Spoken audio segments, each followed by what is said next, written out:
வாழ்வை வாழவே வாழ்வை வாழவே.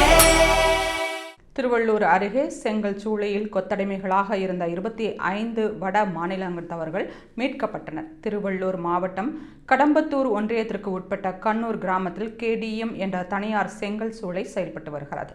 அங்கு வேலை செய்வதற்காக சென்ற மாதம் சத்தீஸ்கர் மாநிலத்திலிருந்து ஒரு குழந்தை உள்ளிட்ட 24 பேர் அழைத்து வரப்பட்டனர்.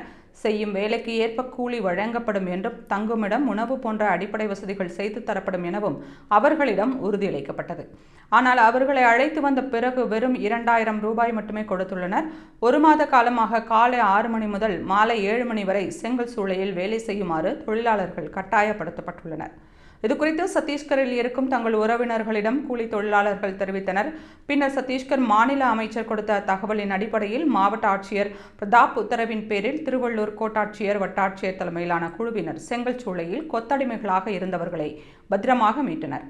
பேரம்பாக்கம் அருகேயுள்ள அரசு பள்ளியில் அவர்கள் தங்க வைக்கப்பட்டுள்ளனர். மீட்கப்பட்ட கூலி தொழிலாளர்களின் வங்கிக் கணக்கிற்கு தலா 35,000 ரூபாய் செலுத்தப்படும் எனவும் சத்தீஸ்கருக்கு அவர்கள் பத்திரமாக அனுப்பி வைக்கப்படுவார்கள் என்றும் தமிழக அரசு தெரிவித்துள்ளது. மேலும் திருவள்ளூர் சுற்று வட்டார பகுதிகளில் செயல்பட்டு வரும் அனைத்து செங்கல் சூளைகளிலும் ஆய்வு மேற்கொள்ளப்படும் எனவும், தொழிலாளர்களை கட்டாயப்படுத்தி வேலை செய்ய வைப்பது கண்டறியப்பட்டால் உரிமையாளர் மீது கடும் நடவடிக்கை எடுக்கப்படும் என்றும் மாவட்ட நிர்வாகம் எச்சரித்துள்ளது.